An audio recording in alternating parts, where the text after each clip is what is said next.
Good evening, welcome everyone to ERL for tonight's live stream and for tonight's race. We are at round 5 of the championship season and we've got Canada for tier 1 tonight.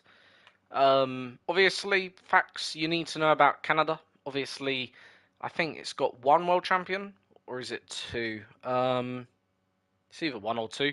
Not many world champions. But yep, obviously Jack Villeneuve is the latest world champion, what I'm aware, from the Canadian region. Just going to quickly change a few settings, quickly. So give me a second or two. Not graphic settings. Just the master volume, only because it's better for when going on board in commentary for, well, the event we've got tonight. So we've got a car coming out the pits. It's a McLaren of, I think, Dan maybe, or could be Betty. Actually, it's not Betty, Bait. Bait 1990. Pretty sure that's how you pronounce it, Bait. Obviously, probably a reserve. Now, the track does look quite green, potentially spots of rain. Just doesn't look entirely dry, so it looks like it has been a little bit damp potentially, or is getting damp, one or the other. Can't see any rain coming down in the hay though. That would be a bit of a giveaway, but yeah, it does look a bit, I don't know, green out there in terms of the track. Looks almost a bit damp potentially. Not sure if it has rained prior to the session, if that's even possible. Anyway, so Bait will be the first driver to come around a lap. And as I was saying about facts about this circuit, it's about 3 miles long. It is one of the fastest street circuits on the entire calendar, and it is a street track, or it's a, street track slash normal track. It's a bit of a weird one, a bit like Melbourne Park really, because it is based on an island, so not actually based, like Silverstone in the middle of a field, or like Monza in a park. This is technically a semi-street track type venue, I suppose. Hence the barriers here are relatively close. Anyway, Bait is coming through the middle sector now.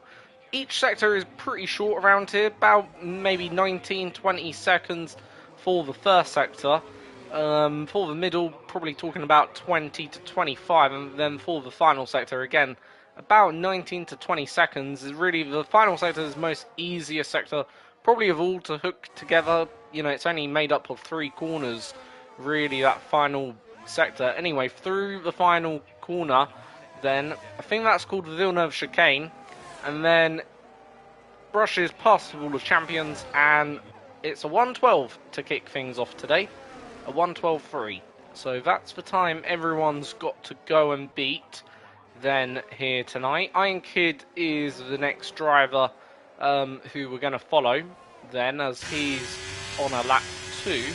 Everyone probably out on softs, so we'll get up some data and all of this stuff just to help us get a picture of what's going on out there. Obviously, we know Bait is already on the pole, so we don't need to know anything more than that. So anyway, Iron Kid takes then a bit of a hop and a skip through the final chicane and goes immediately 1 second faster than the McLaren or Bait, and he goes on to provisional pole for now. Lange has invalidated, so Robbo then will follow around. He's one of the top drivers really in this league in terms of ability, and in fact we will go to the driver standings, and we'll just discuss who's currently top. So currently at the top, we'll start off with drivers. You got Dan currently leading the way with 92 points. only though 2 points ahead of Appledorm. It's Stuart in third, who, is he here tonight? Yes, he is. Then we got Arbegduri in fourth, and then Top Car Flogger in fifth. Currently, there is only about, well, 20-ish points separating the top four, and then a further 4 points back to fifth of Top Car Flogger in fifth. So that's your top four. In terms of, the top part of the championship for constructors, you got McLaren in first with 129. Then you got Alfa Romeo in second, followed by Red Bull.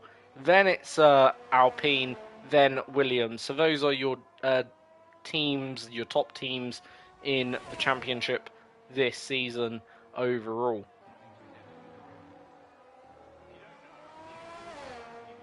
So, Robbo has done 11. Charlie Harris is currently now your new pole sitter. What will Appledorm do? Comes across the line, goes P6. So, he's, in 6th.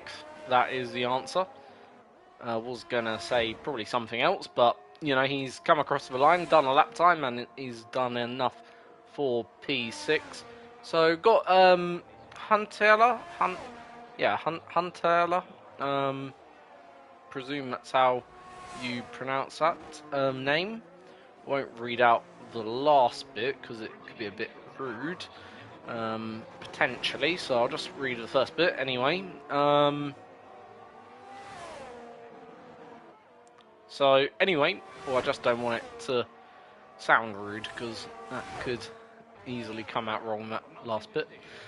Anyway, round the final corner, and he is going to come across the line, Huntela, and only good enough for 11th. So not the best lap I've ever seen, but not the worst either. So we've got Brian, Dan, and Top Car Flogger all on outlaps. Brian has just begun a lap now, so let's see what the Red Bull does. So through turn 1, turn 2. Turn 1 is a fast left-hander. Turn 2, you've got to be a bit patient in terms of how you pick up the throttle and turn in. It's a long corner. This turn 3 and 4. Well, turn 3 is a bit off camber, a bit, how can you put it, oversighted, so you can easily get wrong and easily mess up turn 4.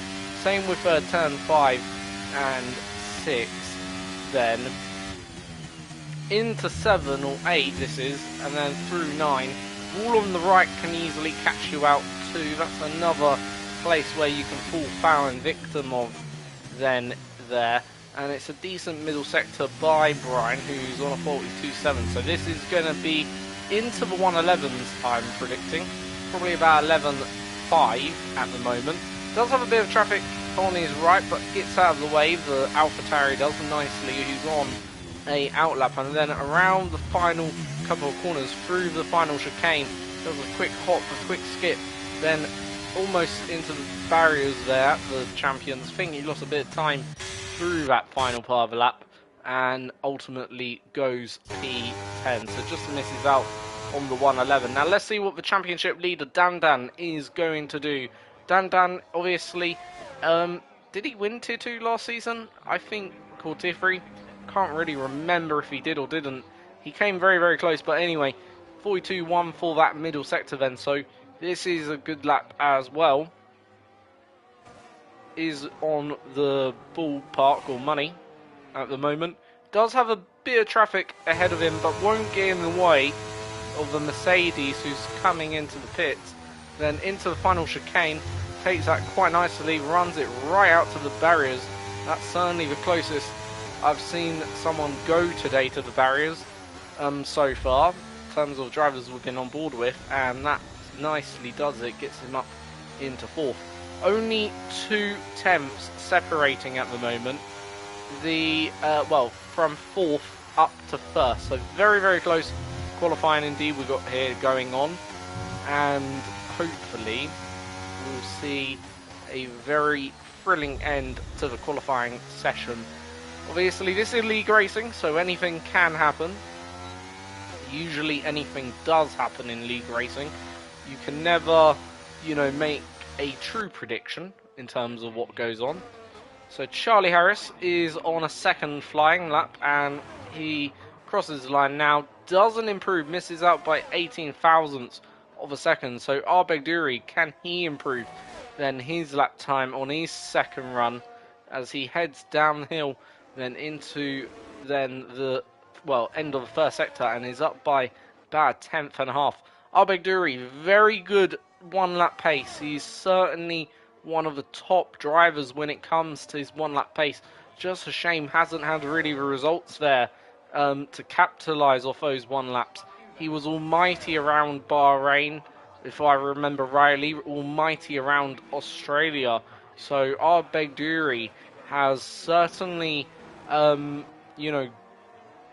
the pace, got the ability to claim pole today and to really claim pole at every single circuit he has. But round the final chicane then he goes. How far does he run to the barrier? Of course using all the track width.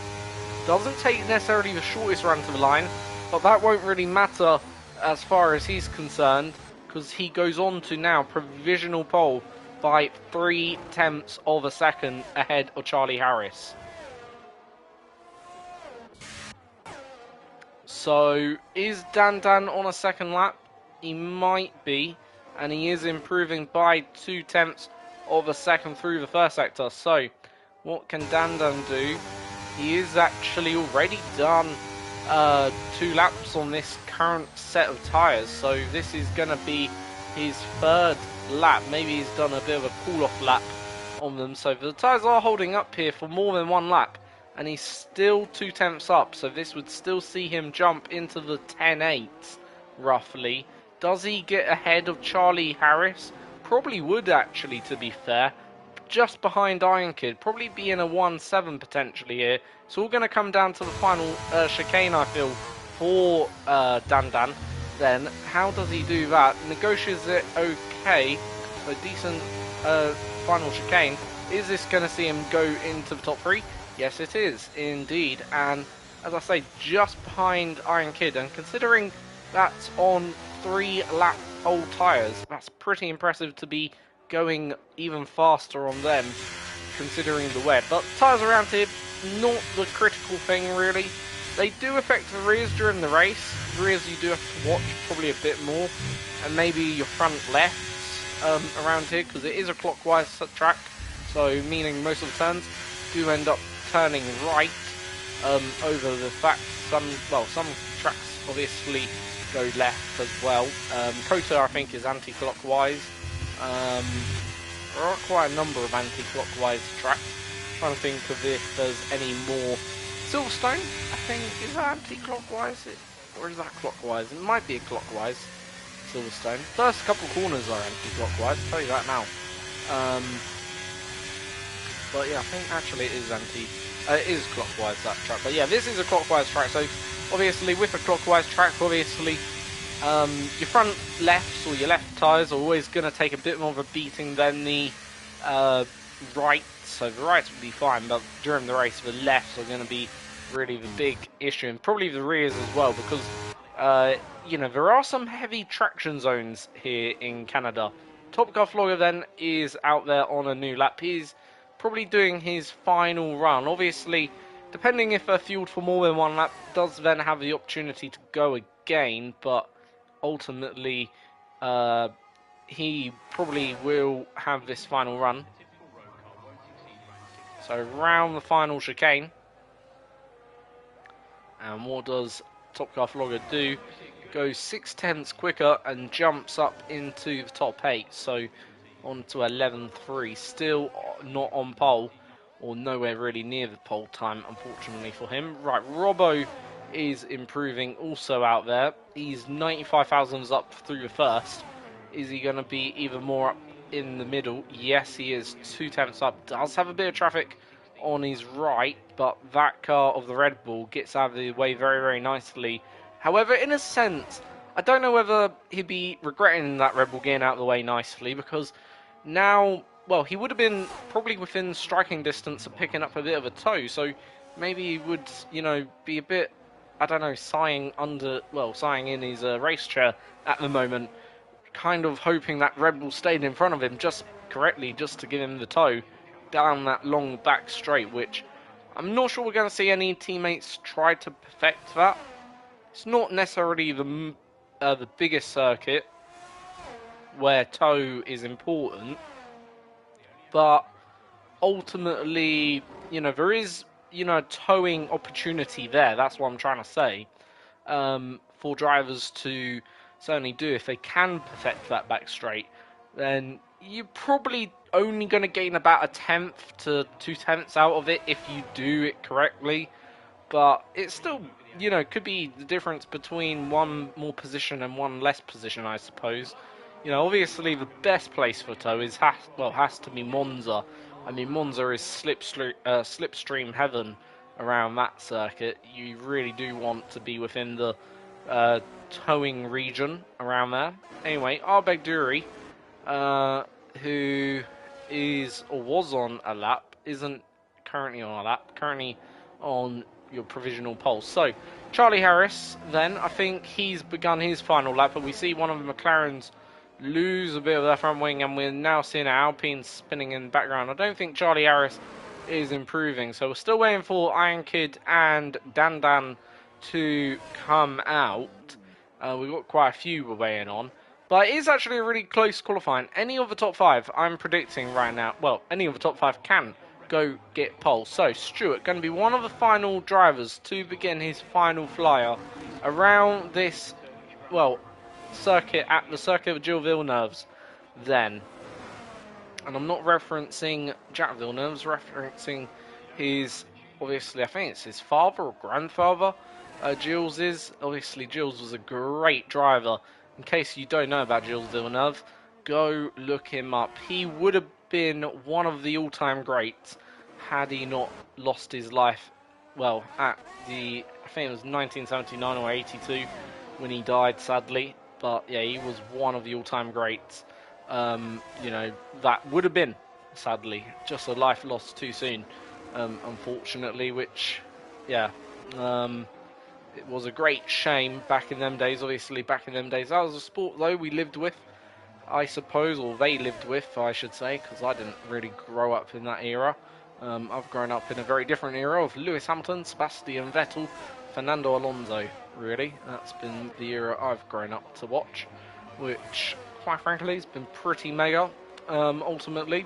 So, anyway, Dan, he'll be looking to do a bit of a Lewis Hamilton here. He is obviously driving the McLaren, which Hamilton used to drive, of course. So can Dan turn into prime Lewis Hamilton? He's letting a Alfa Romeo through. Now, doesn't want to go too soon here, and I feel like that's what he's done. How is this one going to work itself out? Because both of them are going to trip over each other, no? Especially if Dan is going faster. So, is the Alfa Romeo going to get out of the way nicely? It does get out of the way nicely, but potentially Dan has lost a bit of time here then in this final sector, or first sector, and he invalidates. So that's Dan out. Charlie Harris is also out. So is Arbeck improving? He's obviously already on pole, so doesn't really need to improve, but looking good. Looking really, really committed there, actually, as he almost brushes the walls using all of the width, but 2 tenths down then there, and doesn't look like he's going to improve then any further unless he has an almighty final sector. Then Aston Martin practicing the toe, are they? But it looks like Arbeck has realised maybe, or backed out, probably wasn't improving or isn't improving. So right, Robbo, what can he do? He's actually 2 tenths up. Let's keep an eye on Robbo. Can he maybe get into the top 5? Or can he even maybe put in a surprise bid for pole? Then you got Briggsy, I think, who's just behind as well in the Alpine. So anyway, here comes Robbo. Takes the shortest run possibly to the line. Here we go then. Is this going to be good for pole? No. Misses out by only 1/10 of a second. Briggsy crosses the line. Isn't good enough either. And I think he'll be then just T we're waiting on, but T has invalidated, unfortunately. So, there we go then. Arbeck is your pole sitter for ERL race tonight. He will be once again happy with that. Ultimately, Robbo P2, then it'll be Iron Kid P3, Dan in 4th, Charlie Harris in 5th, Stuart in 6th, Briggsy in 7th, and then Appledorm in 8th. Top Car Vlogger comes home in 9th, and then it is Tom in 11th. Shade in, Tom 11th, Tom in 10th. Shade is in, or Shardade is in 11th, and then can't really remember who was behind FC Shardade, but it was someone. It was Bait behind him. Then we got T for Alpha Romeo. Then Brian Morgan in 15th. Then Hunt Taylor is in 16th. Lange is in 17th. And then we got Zonnevild, Piers, and Neil. Well, Neil got disqualified. Piers and Zonnevild, I'm pretty sure, are reserving from a higher tier, so a faster division. Therefore, they did not set a lap time. And I'm pretty sure that's the reason why they don't set lap times, because obviously, well, I know that's the reason why they wouldn't necessarily set laps, because obviously when we reserve in in a lower tier, not necessarily lower tier, I shouldn't really say it like that. When we reserve, obviously, in a bit of a tier that's a bit slower, considered slower, them drivers, unfortunately, have to retire, just to give the other guys a bit more of an opportunity, make it more fairer. And we have got rain. Rain in Canada. Perfecto, really. That is absolutely perfection. And the reason why I say it's perfection, because in case you don't know, Jensen Button 7 times through the pit lane. Absolutely, I think it was 7, could have been 8 or 9. Drive-through, I think, had about 3 or 4 drive-throughs. Was a minute behind the race leader at one point, Sebastian Vettel, to come home on the very last lap to take the win. And yeah, that was a fantastic Grand Prix. Maybe Grand Prix of the last 2 decades.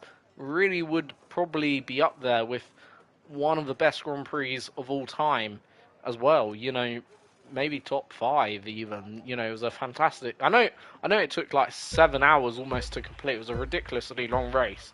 But who cares about the time when you have such excellent racing?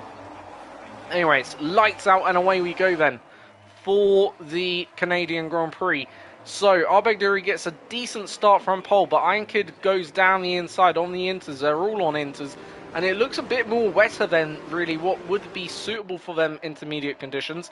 Almost looks like full wet, really. That would be a suitable tyre out there. Lots of puddles, but it's Iron Kid making up the positions, going around the outside, and we've got a virtual safety car already. This is going to be a chaotic one, and you can just tell that then. So, right, what data do we want up then here? Obviously we need the intervals, that certainly would help. We'll use the interval.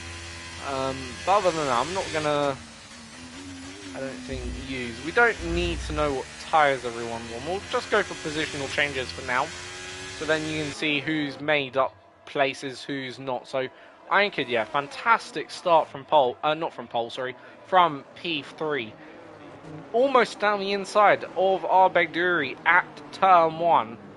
Just missed out on that overtake, but did manage to go around the outside, and we have now got our first full fledged safety car. So everyone will form up. Obviously, no one's really, had much anyway of a gap to bridge.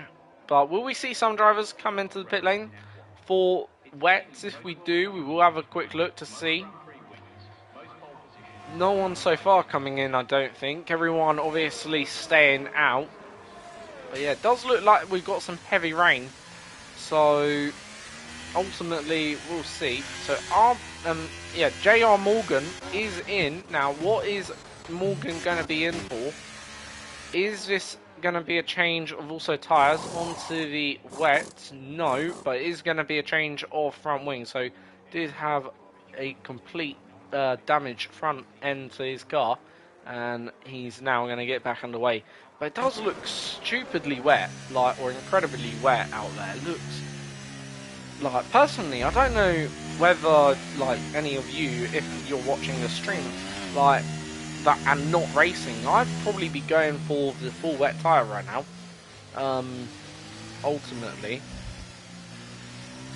So yeah, I'm not really sure what Man's Not Bob would do. If you'd go for a full wet tyre Man's Not Bob, because it does look very, very wet, in my opinion. I keep saying wet. Wet's becoming my new favourite word. But yeah.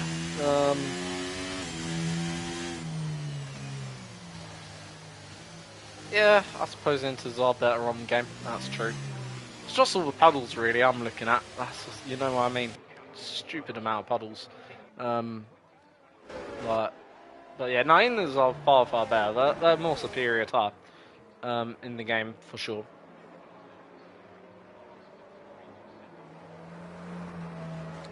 So we are on lap, obviously, 2 of race, about to go on to lap 3. So safety car will be in at the end of this lap.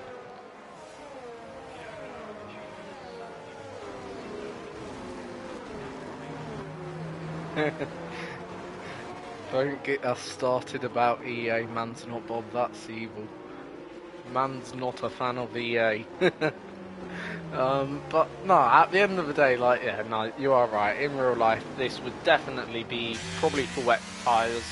With the amount of rain that's coming down, plus with the puddle and the spray all out there. So, yeah. Obviously, EA do have a very different idea of what is full wet and what's not.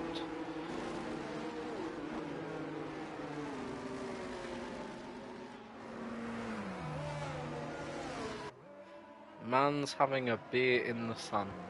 Fair enough. Where are you? You're in the Netherlands, no? If you're in the Netherlands this time of year, sun, it'd be probably about, I don't know, 8 Celsius, 10 Celsius. Oh, you've gone to yeah, you've gone to the Republic of Dominica. I've forgotten, or yeah, you know, yeah. I've forgotten about you.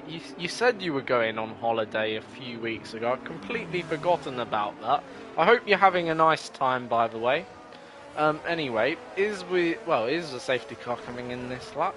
I don't think so. So we're still waiting on Morgan to catch up to the back of the pack, and we'll just go on ball with Morgan just to see why he hasn't caught the back of the pack. Does he have any sort of further damage to the car? And doesn't appear to have, so yep, just waiting on Morgan to catch up once more. Not sure if he stopped again. Potentially did. In fact, we can just quickly check that if he did stop. Let's go through it. So, in fact, we do have a Perez on the full wets. So he's clearly listening into my commentary advice, which I do hope I have not put a commentator's curse on him.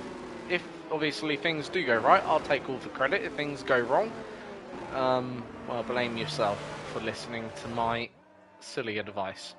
So yeah, Piers is on the full wets. Morgan has done another stop, so he will obviously be trying to maybe get to the end on those inters.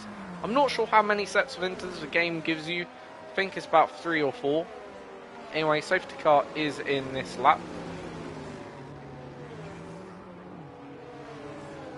And, well, it'll be now Iron Kid who sets the pace in Sector 3. Now, he cannot go until the safety car reaches the pits, so he has to wait for that safety car to basically reach pit lane, which it is about to do now. So safety car is now into the pits, and it'll be Iron Kid's prerogative of a win to go on this restart.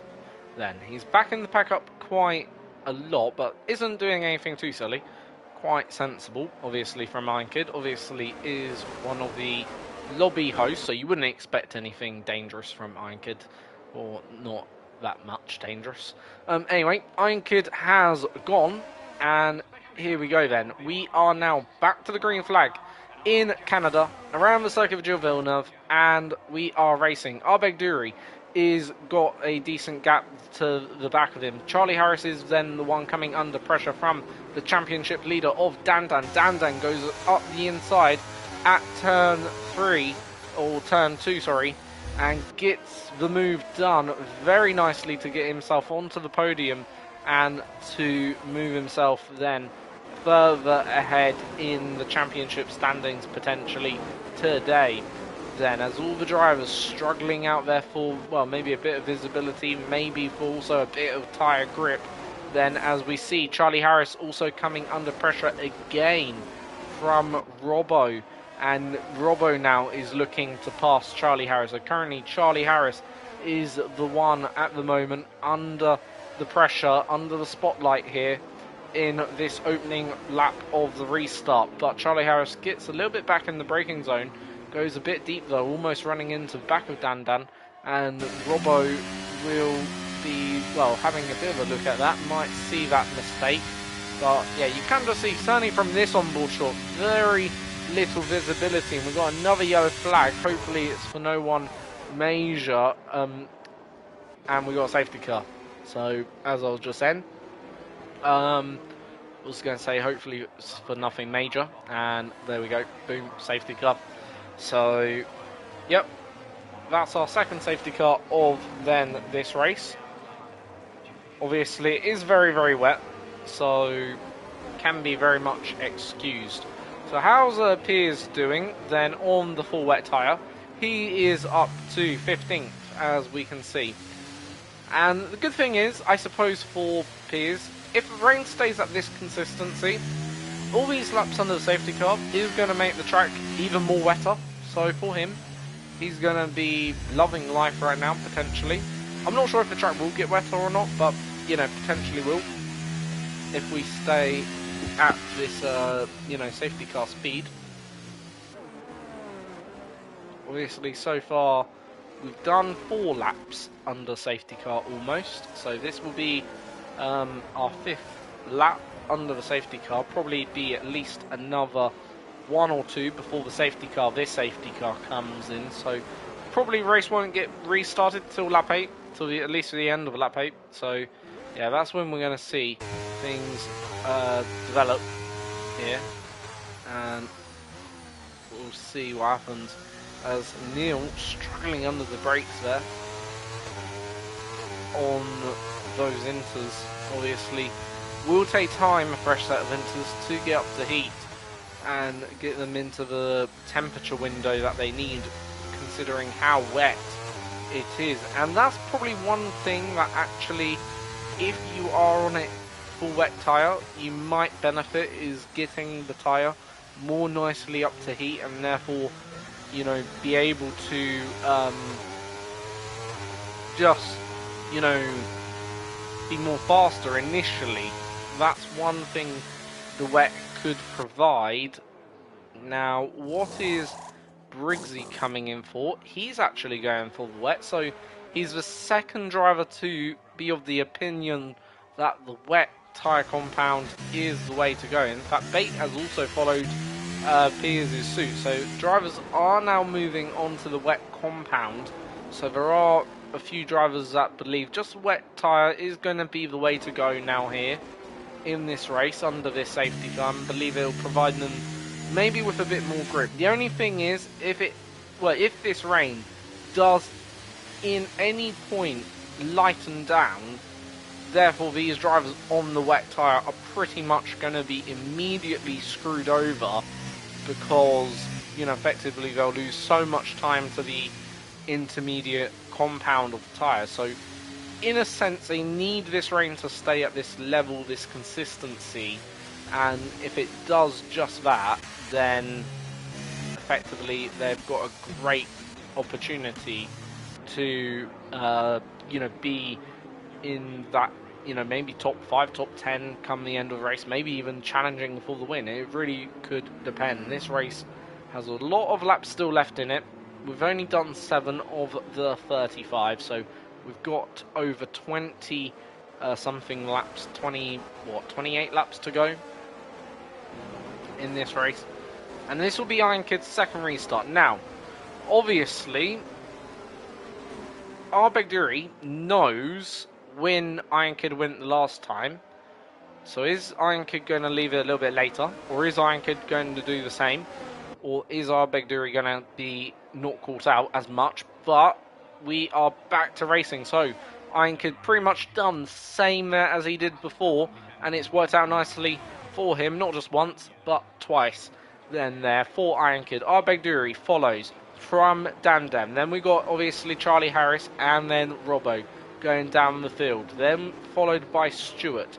Appledorn then is your final car inside the top 7, which I'm pretty sure where points used to end in Formula 1. And then Shade is in 8th.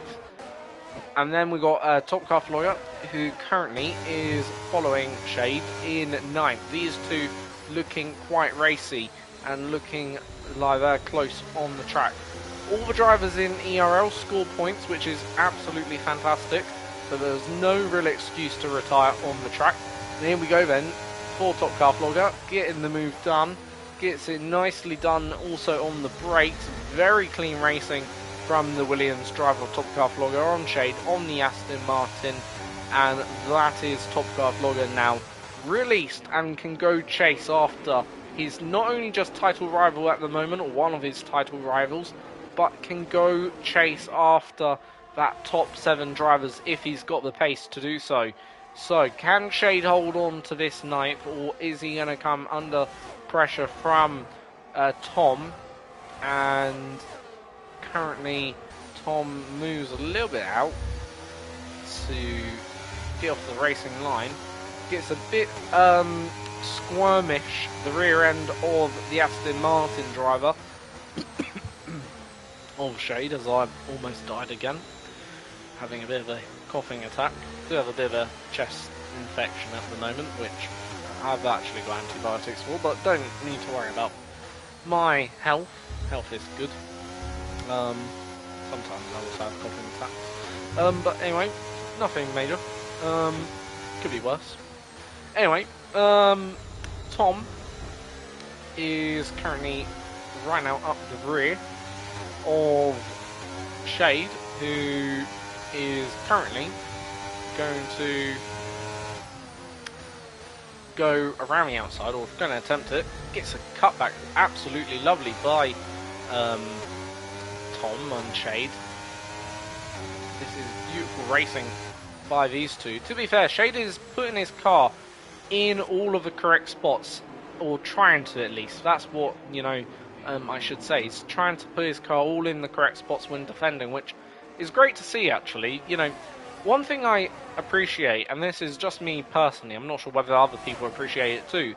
I appreciate a driver who can make a move like this, down the inside, be brave, but I appreciate also a driver who can defend very, very cleanly and very, very well. There's an art in defending in Formula 1 and in motorsport, and right now Shade is doing that just brilliantly here, currently. So yeah, there is a real art and, you know, skill to it. Anyway, Tom is currently, you know, trying to hurry Shade into making a bit of a mistake, and he might get his opportunity here. Goes around the outside at turn number 4 or 5 and gets the move done into 6. That was textbook driving by the Mercedes driver. Could have probably done it a lap sooner, potentially, but he's through, and he is going to now crack on with his race, or try to, as the next is Zonnevild, who is going to try and get the job done. Now, the wet compounder tyres isn't really working out for these drivers, or for them drivers that did put on the wets. They haven't really made any inroads or dents into the leaders race, so ultimately, I feel like their race is a bit ruined by my advice. I do apologise, but no, it's not really my fault. You made the decisions in the race, really. So that's the truth. Anyway, Zonnefield is right now on the back of Shade, going to be looking to get into the top 10. This would be an extra few points for him, as we see now Robbo and Stewart, and it's Stewart off the track. Stewart is going to come, well, rejoins then the track, does rejoin almost maybe a bit dangerously there, not entirely sure. Didn't really catch the end of it, just seen a lot of cars go past Stewart, and he was on the very, very weird line, almost doing a Sebastian Vettel sort of error, and oh no, that's Robbo around, and he's crashed, and we've now got a virtual safety car. So yeah, virtual safety car then here by the game for Robbo, who spun, and not entirely sure how Robbo spun, but yeah, Stewart obviously wasn't involved in that bit, but yeah, that was a bit of a messy lap for some of the drivers. But yeah, in fact, we probably need to talk about the gap to the pack that the top three have built themselves, and they've pretty much got a whole 10-second advantage over the rest of the field. So Top Car Flogger is in. I presume this will be for another set of inters. Ultimately, and a new wing, so a few cars coming in. Robbo's retired from the session. I think that might have been in the pit lane, not entirely sure that is going to go down too well with the stewards, because obviously every driver gets points in ERL these days, so that could see him get into a bit of trouble there, unfortunately, depending on the reasonings. But that'll be down to them to decide, not my concern, that ain't. But are we back to racing? I think we are. Yep, we are, even though still says yellow flag sector 1, so there is something going on out there. I think that might be for Robbo's retirement car. Anyway, Iron Kid is P2 at the moment, followed by our Begduri, who is in P1.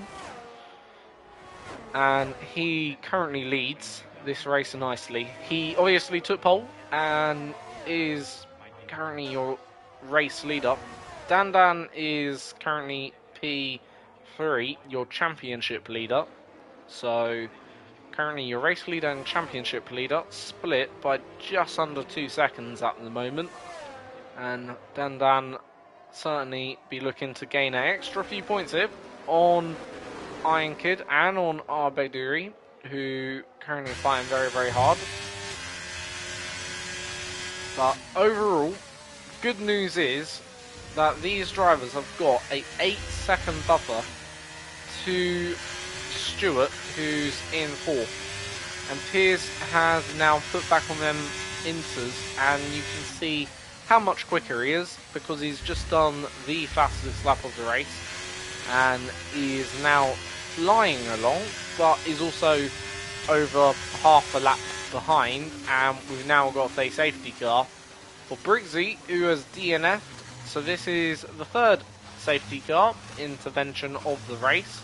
Obviously, if you include the virtual, then it's the 2 virtuals. I suppose it's 3.5, maybe 4. You could round it up to. So anyway, lap 13, and we are on our 3rd safety car.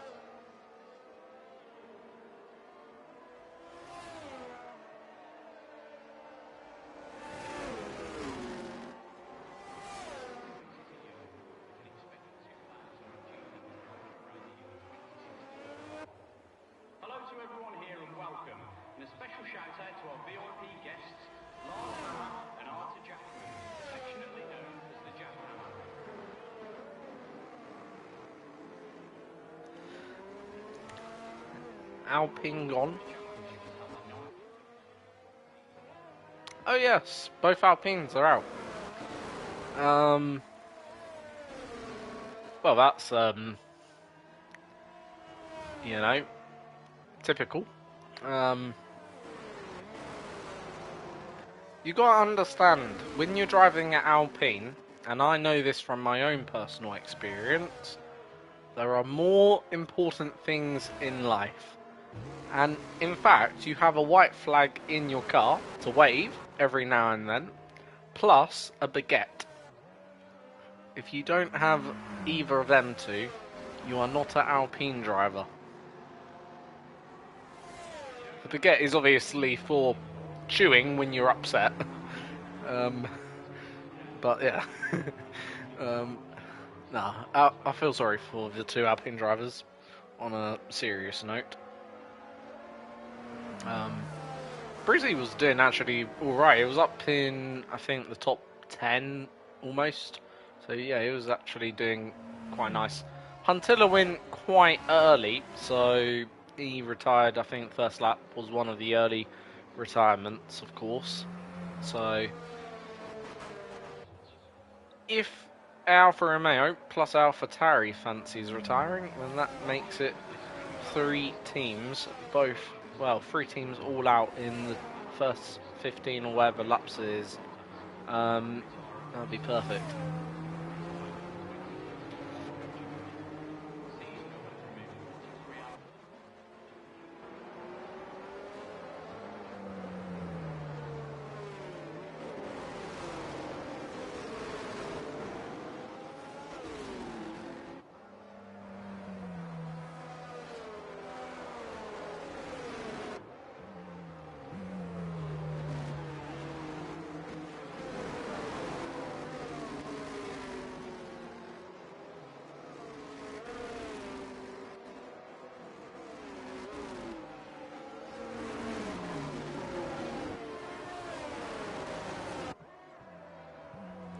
So Robbo had too much damage from that rear end collision apparently, which is, I suppose, fair enough.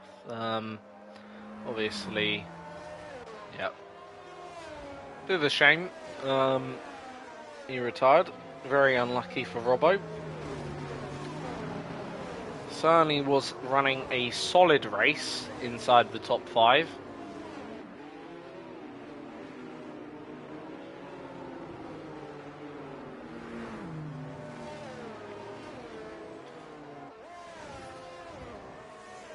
Could have certainly been a result for him. So we've got 20 laps to go. Then our Begduri is going to then restart this race as the safety car peels off into the pit lane, and he's gone, unsurprisingly. So here we go then. Back to the green, back to the racing action, and we are now racing once more in ERL for the 3rd time in this race. No standing start, which is a bit of a shame. Be quite cool if they implemented that into the game, like they do in real life. So, anyway, lap 16 of the Grand Prix. And currently not really much going on. Everyone's just following each other one by one at the moment. We see Shade is getting a bit squirmish out of that chicane, the second chicane. And, yep.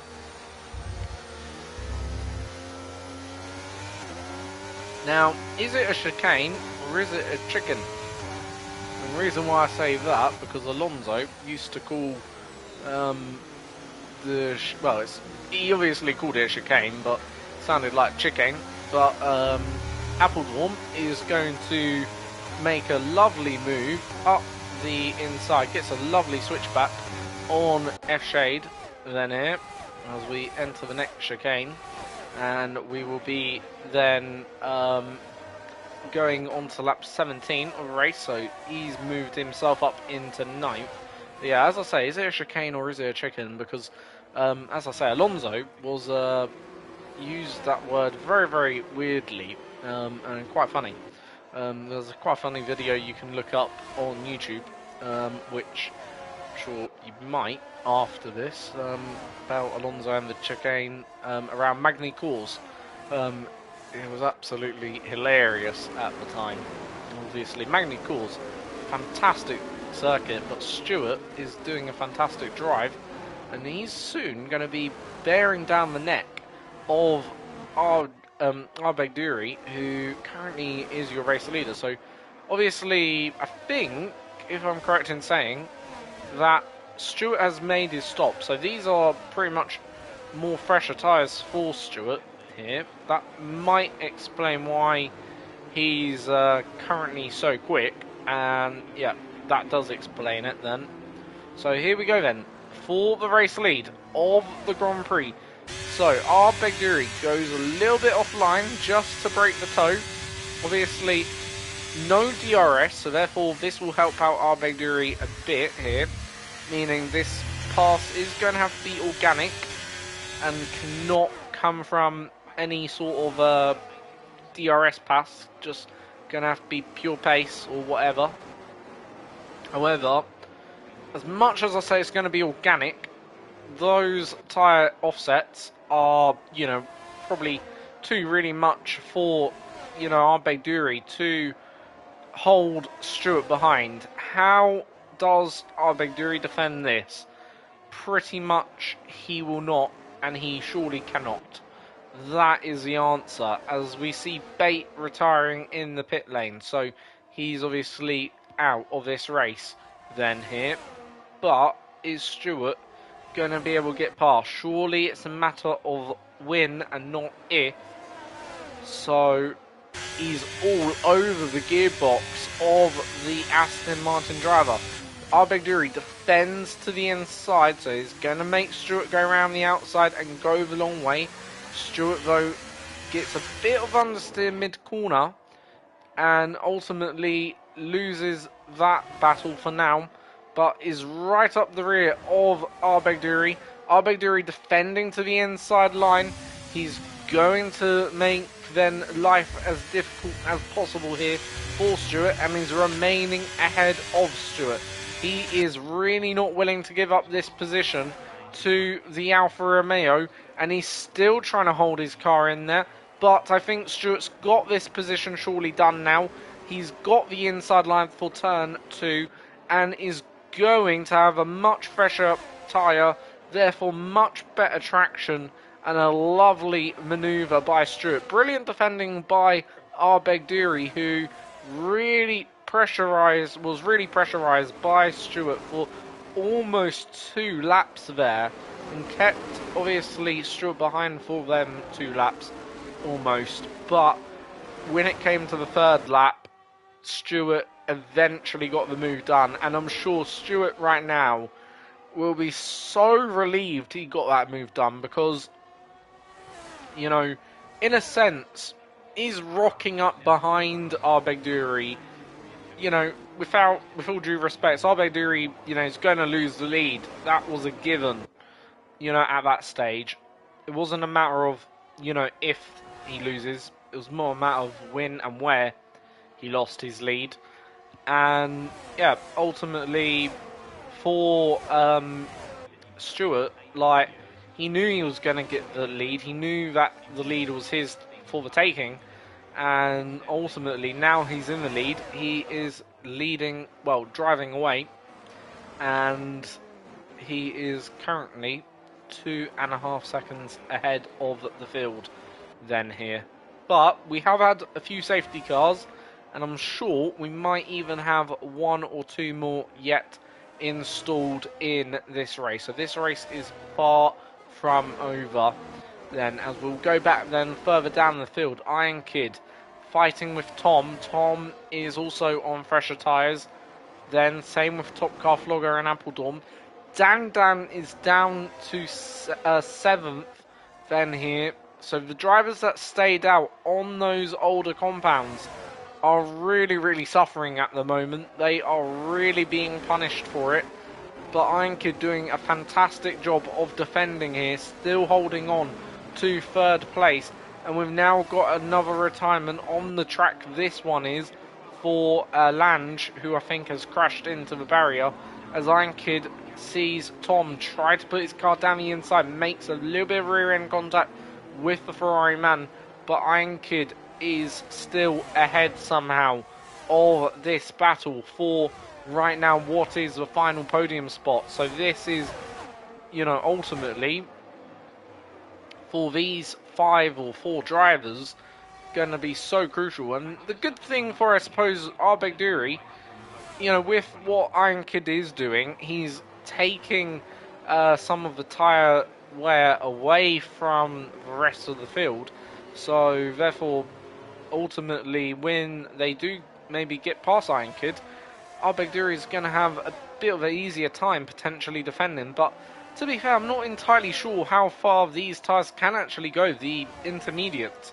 Can they go the entire race distance, or will we see, you know, basically Stewart having, not Stewart, sorry, Arbeck-Dury and Iron Kid jump into the pits, and if they do, where do they come out? They're going to come out pretty far behind, and they're going to have a lot of traffic to clear in the final 20 or so laps, but ultimately that's where we are up to. And your championship leader, whilst I was commentating on all of this battle for third, as Top Car Flogger goes down the inside, gets the move done, does a beautiful lunge on the brakes, and he is now up into third place. So he is 6 seconds though behind the next car, which is Arbeck-Dury, as Tom still hasn't found a way through. But again, does have much fresher tyres, and I think Iron Kid has actually decided, you know what, he wants to put on a new set of tyres, too much time lost, and is going to fit on another set of the intermediates, and therefore will give up a lot of track position, but is going to have a fresher tyre to race on. Now, however, is, as I say, going to come out a long way behind then. So, the next driver who these drivers are chasing down, trying to chase down, is Arbeck-Dury. And is Arbeck-Dury going to pit? And if so, when does Arbeck-Dury pit? That is the question. Is he going to respond to Iron Kid? Or is Arbeck-Dury going to try and maybe make this 0 stop work? The one thing I should say, drivers do not have to make a stop in these conditions. You only have to make a stop in dry conditions at least once for a different tyre compound. So if they do stop, therefore, you know, it is actually entirely of their own accord. You know, it is not really a compulsory pit stop. Ultimately, overall, it is just, you know, entirely of their own accord, and yeah, this is what it'd be. So for Arbeck-Dury, he can technically go to the end on this compound if he wants, and obviously wouldn't have made any sort of pit stop in this race. Whereas, you know, for, you know, if it was a dry race, this, well, a 0 stop would be entirely illegal, would get himself disqualified from the session. So entirely up to him what he wants to do, but currently he's actually got decent pace. I mean, overall 5 seconds is still the gap between himself and Top Car Flogger. Top Car Flogger, bear in mind, does have also a penalty to contend with as well. So the pace from Arbeck-Dury is not necessarily bad. It is not pace that obviously is going to win him the race, but it's not pace where, you know, he can be, you know, too worried about it. Ultimately, he can still get a podium out of this, and maybe even finish in P2. And I know that sounds completely wild thing to say, a driver without making a pit stop finishes P2, but I think it is doable, and yeah, it very much is a doable thing for him, and this in fact might propel him into the lead of the championship in this one. So we're seeing his teammate take to the pit lane. Iron Kid drives on through, does the fastest lap of the race, but is 24 seconds behind than our race leader at the moment. He's very, very much a long way behind.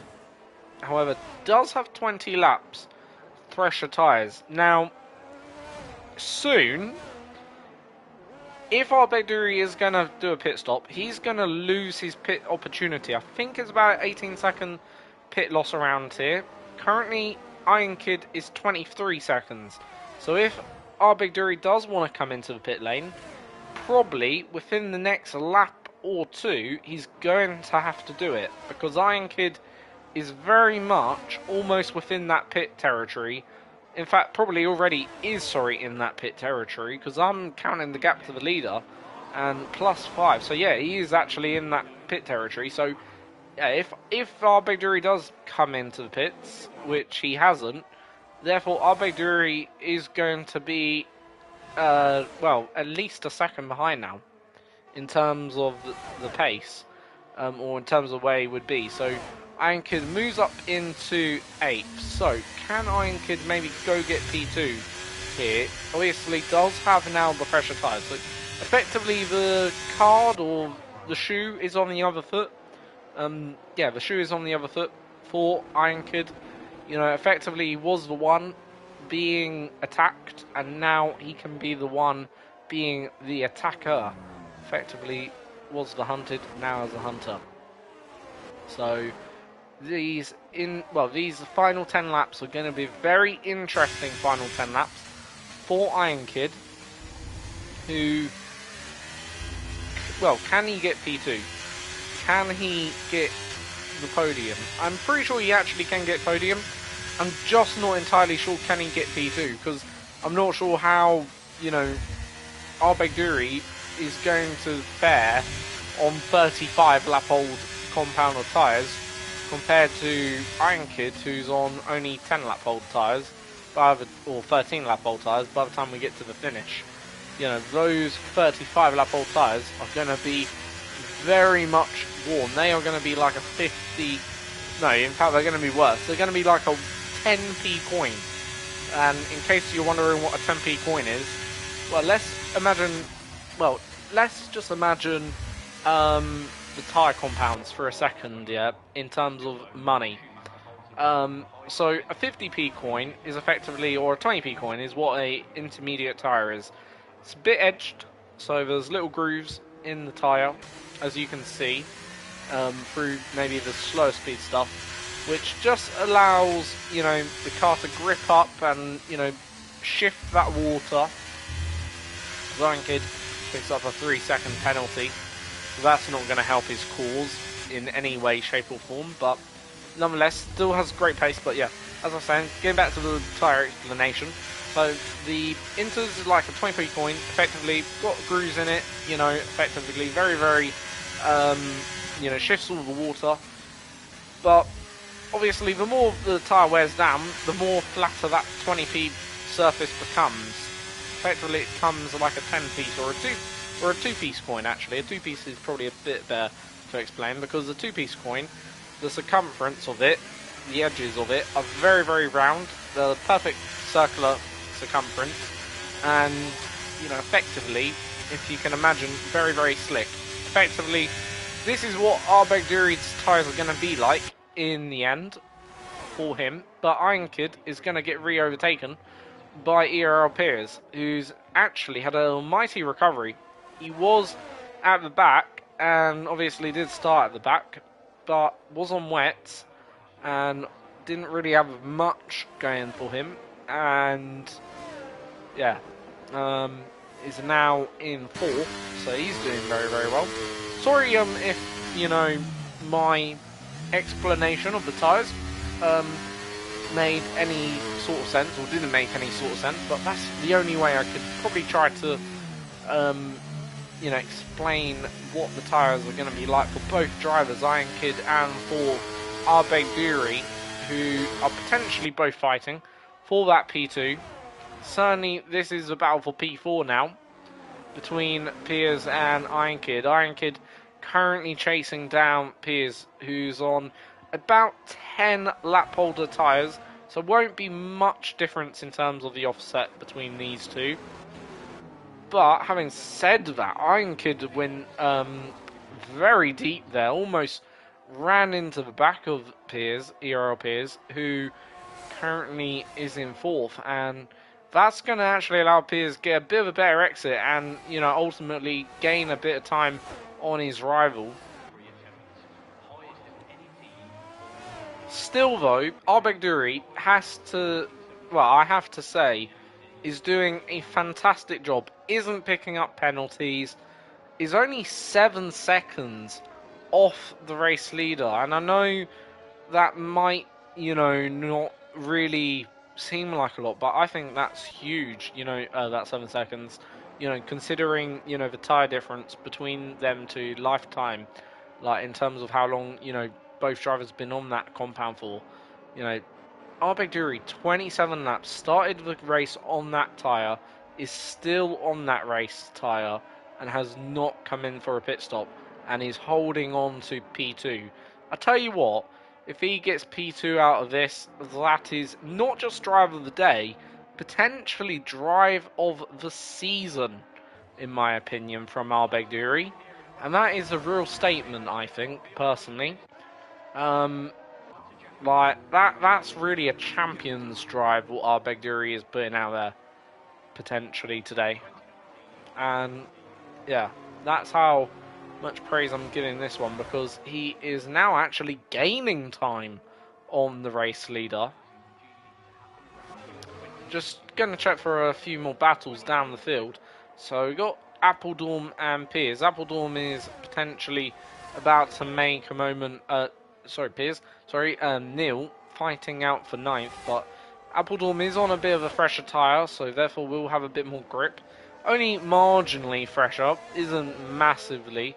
And now Piers has actually decided to stop. I just wanted to make sure I got that correct, because that one caught me a bit off guard whether Piers was stopping or not.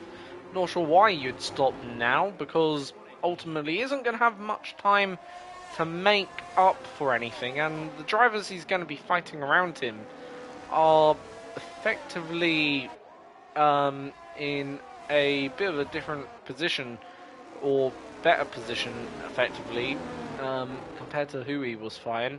So Iron Kid, you know, will have now free air once more, and can now stroll up to the back of maybe Top Car Flogger, who is currently in 3rd, and occupying that final podium spot, as Neil becomes the latest victim of the penalty system.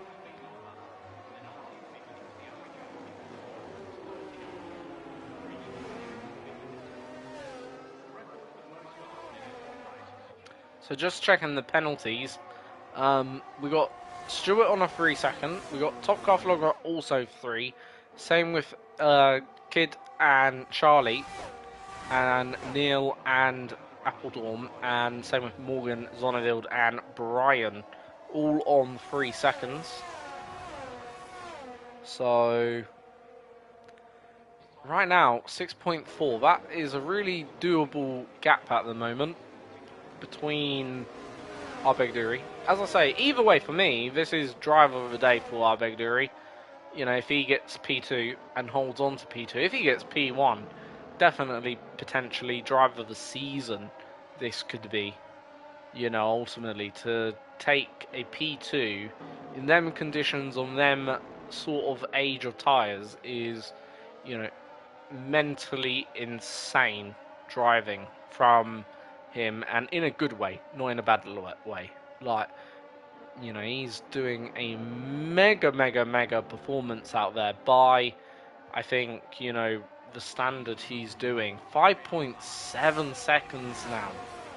That gap's coming down, but in a way, I'm asking myself the question of how, as Neil sort of just sent it on shade, and that's going to allow now Appledorm a opportunity at getting through here on the Aston Martin. Personally, I'm not sure if I would, you know, want that position. Personally, if I was Neil, I'd be trying to give it up, but got to do it very carefully in terms of if he does do that, in terms of how he filters behind shade, because a little bit of contact But again, a little bit of contact gives her the old squeeze for a nil, and that allows Appledorn through. So, Appledorn is up into P8 now, nil into 7th.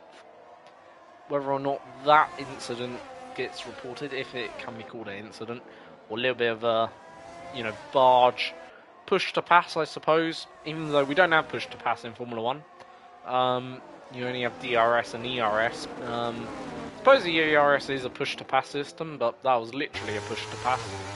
Ultimately, from Neil there at the hairpin, just sort of sent it down the inside.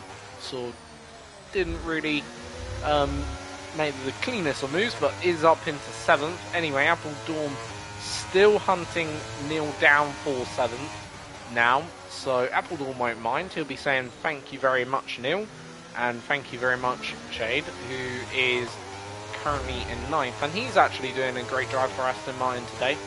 Now, Al-Baghdadi has actually lost a bit of time now. He's lost a lot of time. In fact, he's lost about a second, so is that then, after 31 laps, them tyres, have they hit the cliff? That's the question I think I'm beginning to now ask, because he's only 6/10 ahead of Top Car Flogger, and yeah, is 31 laps the limit, really? Could we see a puncture territory for Inters? As I say, I weren't really too, too certain how long he can make them tyres go. So we're going to go actually to the lead.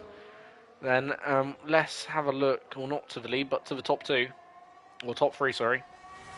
The battle for 3rd and 2nd. So, Iron Kid is only about 6 seconds behind this battle.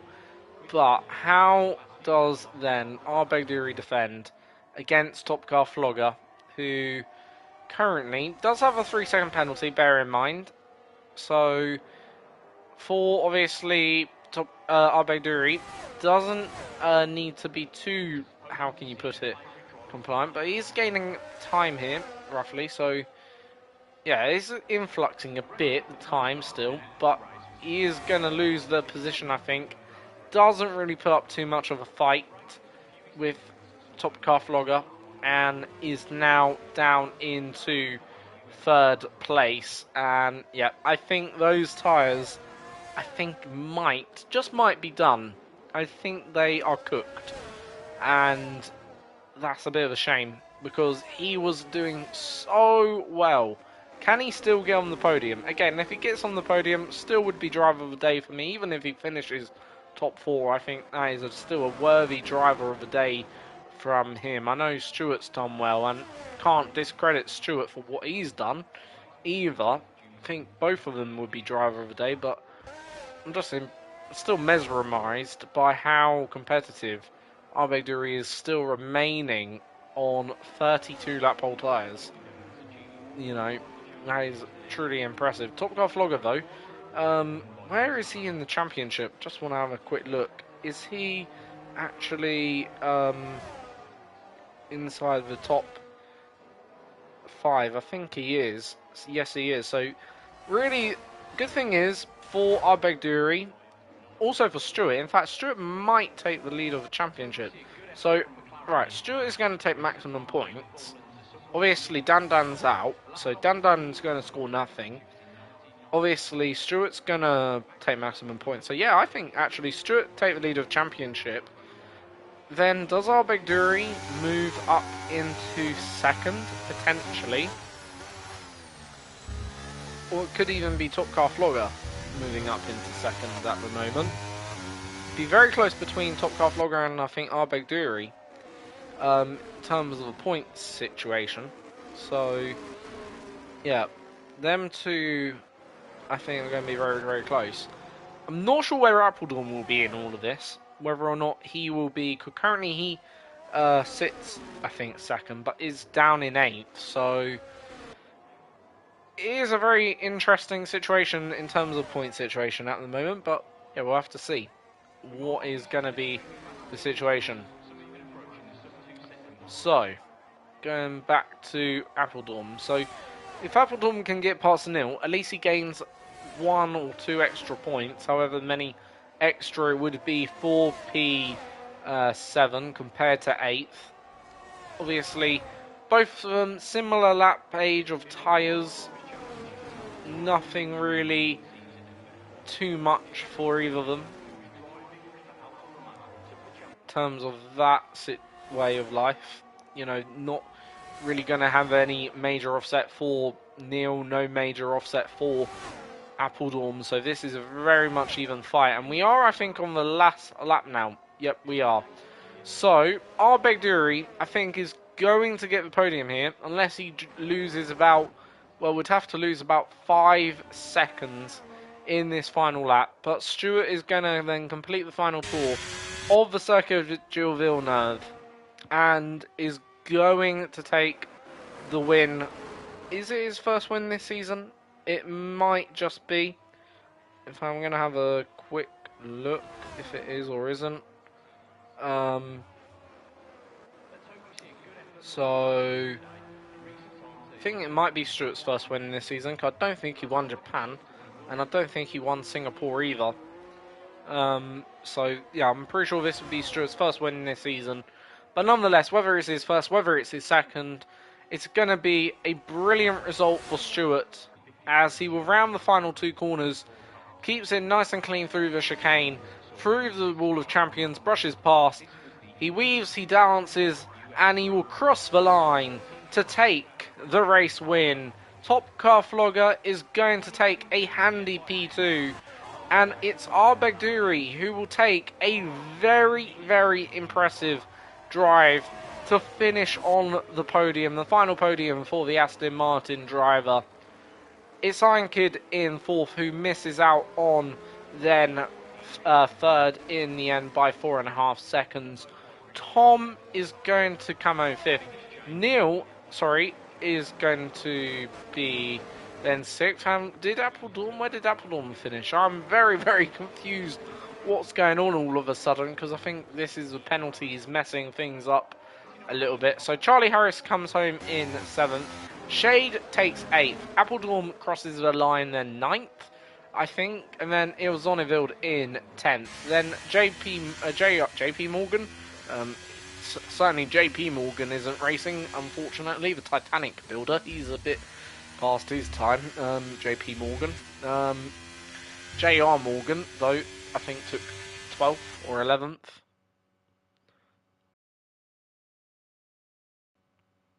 Anyway, we'll watch the podium.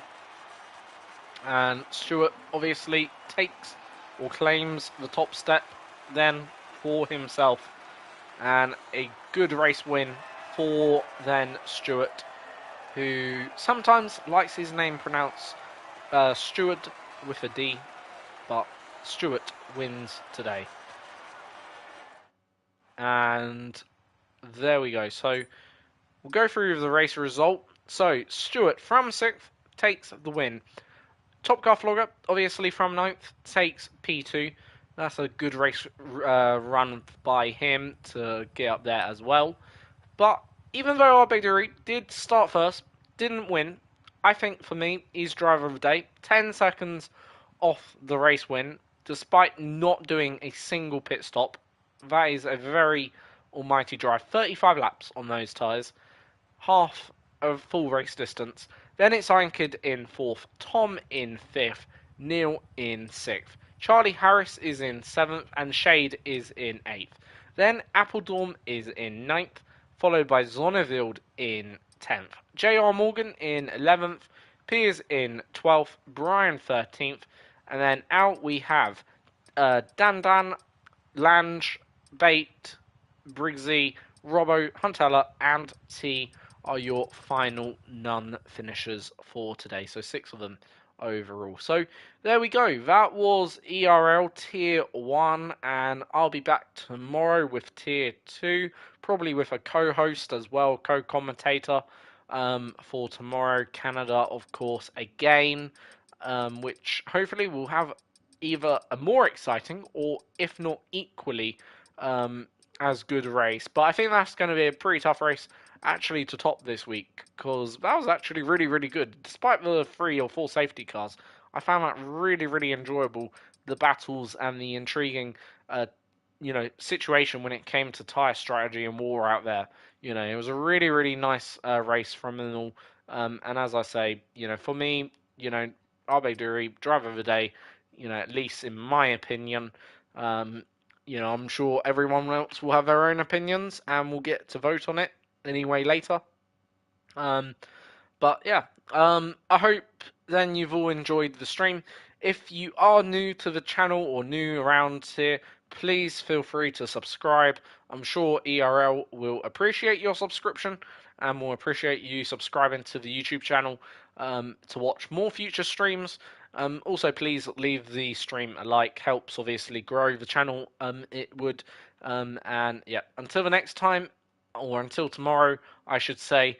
See you all then. Have a great evening, a great day, and see you all tomorrow.